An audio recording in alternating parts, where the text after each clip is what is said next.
علق النجم محمد رمضان على رأي النجم أمير كرارة في نجاح أحدث مسلسلاته جعفر العمدة.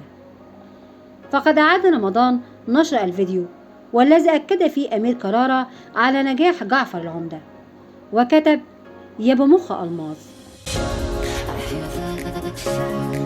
وكان أمير كرارة أشاد بنجاح مسلسل جعفر العمدة، وقال خلال لقاء في برنامج الراديو بيضحك: جعفر العمدة كسر الدنيا، محمد رمضان نجم كبير، ومحمد سامي مخرج عظيم، الاتنين بينجحوا مع بعض وبيعرفوا ازاي يوصلوا حدوتة حلوة للناس.